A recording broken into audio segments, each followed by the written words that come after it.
आपको भाई आप शेयर होल्डर हैं, आपको ये राइट हक दिया जा रहा है कि हम अगर कंपनी के शेयर्स इशू करते हैं तो पहला राइट किसका है? आपका है। पहले आप अगर लेना चाहते हैं तो लें, अगर आप नहीं लेना चाहते फिर आप कहाँ के लोगों को इशू करेंगे? बाहर के लोगों को करेंगे, क्योंकि आप कंपनी के ऑनर हैं। सबसे पहले राइट किसका बनता है शेयर्स पर? आपका, एग्जिस्टिंग वालों का। यानी राइट शेयर सिर्फ किसको ऑफर दी जाती है? एग्जिस्टिंग शेयर होल्डर को। एग्जिस्टिंग मींस वो लोग जिनके पास ऑलरेडी इस कंपनी के शेयर्स पड़े हुए हैं। और इससे फायदा क्या होगा राइट शेयर्स का? कि एग्जिस्टिंग शेयर होल्डर को मार्केट वैल्यू से कम पर शेयर्स दिए जाएंगे। लेकिन ये नहीं हो सकता ये सारे के सारे शेयर्स आप राइट शेयर्स में दे रहे हैं, बल्कि कुछ उन्होंने आपको प्रोपोर्शन बताई होगी। 1 नंबर शेयर आप ले सकते हैं, 2 ले सकते हैं। जरा आए पढ़े सर ये राइट शेयर्स के बारे में, पेज नंबर 440 पर 2.1, page number 440।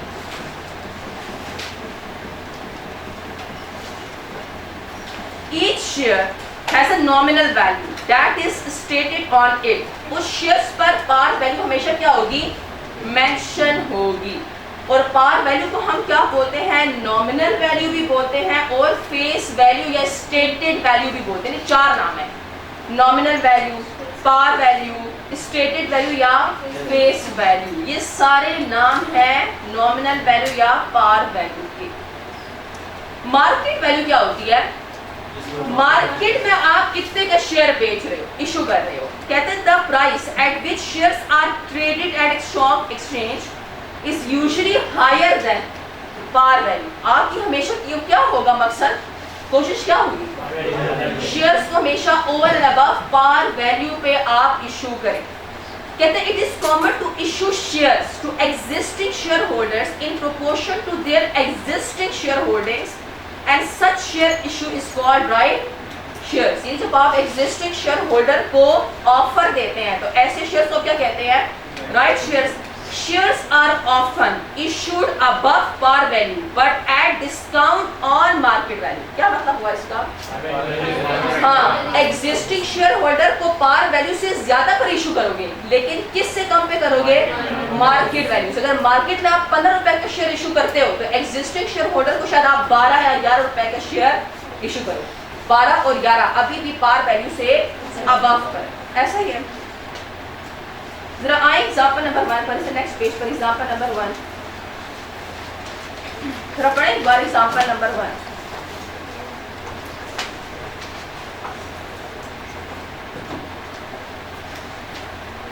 Adil Limited has following equity balances as on 1st January 2023. Ordinary share capital आपके पास है 100 ईच। 100 ईच का मतलब है जब भी ब्रैकेट में दिया जाए इसका मतलब है पार वैल्यू की, यानी एक शेयर की पार वैल्यू कितनी है? 100 रुपए। और शेयर कैपिटल में रुपीस कितने नजर आ रहे हैं? 600। क्या नंबर ऑफ शेयर्स आप निकाल सकते हैं? अगर 600 मिलियन पड़े हुए हैं डिवाइडेड बाय पार वैल्यू तो नंबर ऑफ शेयर्स कितने हैं? 6 मिलियन नंबर ऑफ शेयर्स। ये काम आएंगे आगे आपके 600 total amount divided by par value, तो आपके पास क्या आ जाएगा? Number of shares. अब 6 को मल्टीप्लाई करें 100 से, वही आ गया 600। अगर 6 मिलियन शेयर इशू किए हुए हैं और शेयर कैपिटल हमेशा किस वैल्यू से आता है? पार वैल्यू से। तो 6 मिलियन इंटू 100 करें तो आपके पास आ गया 600 मिलियन। आगे वो आपसे कहता है रिटेन अर्निंग आपके पास कितने पड़े हुए हैं? 15 मिलियन की। On 16 April 2023, AL made a 20% right issue at par value. यानी अब आपने एग्जिस्टिंग शेयर होल्डर को किस वैल्यू पे दे दिया? इस शेयर्स पार वैल्यू पर। इशू कॉस्ट और ट्रांजैक्शन कॉस्ट कितनी आई है? 1 मिलियन। इशू कॉस्ट देखें, क्या इस सवाल में शेयर प्रीमियम है? शेयर प्रीमियम नहीं मेंशन, तो फिर ट्रांजैक्शन कॉस्ट किस चीज को डेबिट करेंगे? रिटेन अर्निंग को। तो डबल एंट्री क्या होगी? रिटेन अर्निंग डेबिट और बैंक क्रेडिट 1 मिलियन से। ये तो हमने ट्रांजैक्शन कॉस्ट की डबल एंट्री की है। इशू ऑफ शेयर से क्या डबल एंट्री होगी?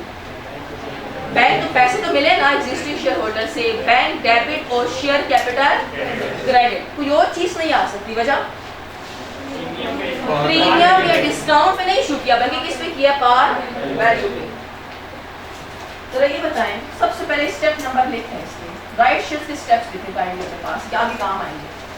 स्टेप नंबर 1, जब भी सवाल में आएगा राइट शेयर्स तो आपके पास होगा सबसे पहले step number 1, number of ordinary shares before right shares, यानी राइट शेयर से पहले कितने नंबर ऑफ शेयर्स आपके पास पड़े हुए थे, कितने पड़े थे, 600 डिवाइडेड बाय 100, 6 मिलियन पड़े हुए थे number of shares.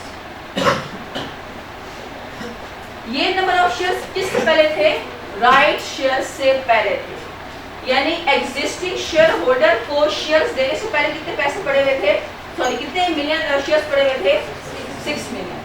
Step number 2,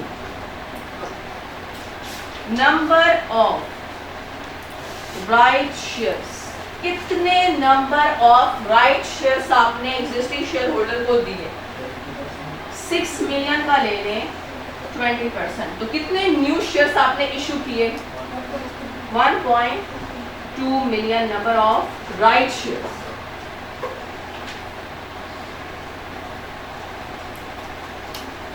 $6 million already shares पड़े हुए थे, इसका 20% आपने राइट शेयर्स दिए, यानी न्यू नंबर ऑफ शेयर्स कितने इशू किए, राइट शेयर्स 1.2 मिलियन नंबर, ये मैं नंबर ऑफ शेयर्स बता रही हूँ, अमाउंट नहीं बता रही, नंबर ऑफ शेयर्स।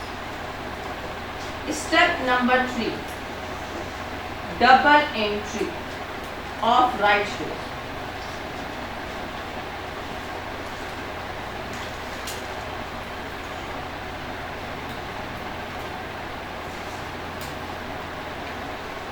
पैसा आया बैंक डेबिट और शेयर कैपिटल क्रेडिट, कितना पैसा आया, कितने नंबर ऑफ शेयर्स आपने इशू किए, 1.2, एक शेयर कितने रुपए का आपने इशू किया, पार वैल्यू कितनी है, तो कितना आ गया 1, ये भी पार वैल्यू से है तो सेम क्या आ जाएगा 120। आपने new number of right shares issue किए 1.2 मिलियन नंबर ऑफ शेयर्स, और एक शेयर कितने का आपने इशू किया, 100 रुपए का, तो बैंक में पैसे कितने आ गए, ₹120 मिलियन, ये रुपीस है, डबल एंट्री हमेशा रुपीस से होती है। और पार वैल्यू पे किया तो सिर्फ दूसरी चीज क्या आएगी, सिर्फ जस्ट कैपिटल क्रेडिट 1.120।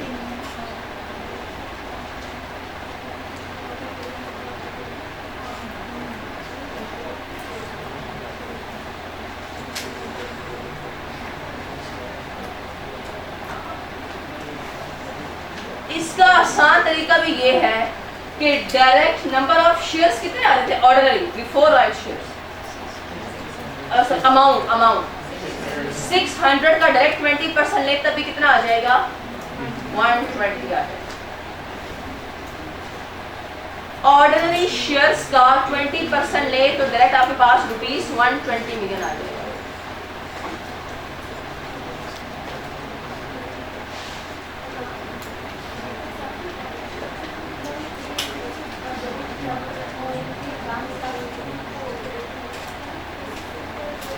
हो सकता है आपने अभी तक लीगल फी ना दी हो, तो आप में लाइबिलिटी होगी ना, तो अप्रूवल जरूरी नहीं आपसे बैंक, वो तो उन्होंने वैसे बताया हुआ कि बैंक में उसका अप्रूवल की। मेरे पास इतना काफ़ी है आज के लिए,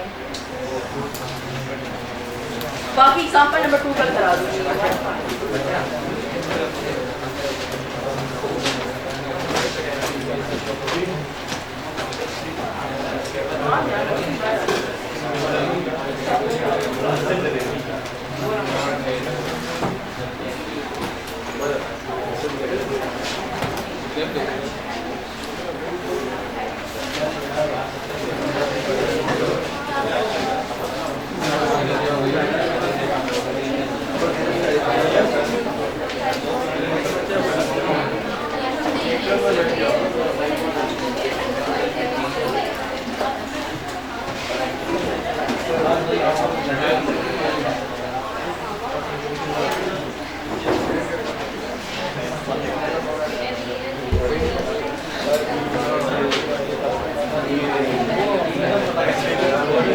Last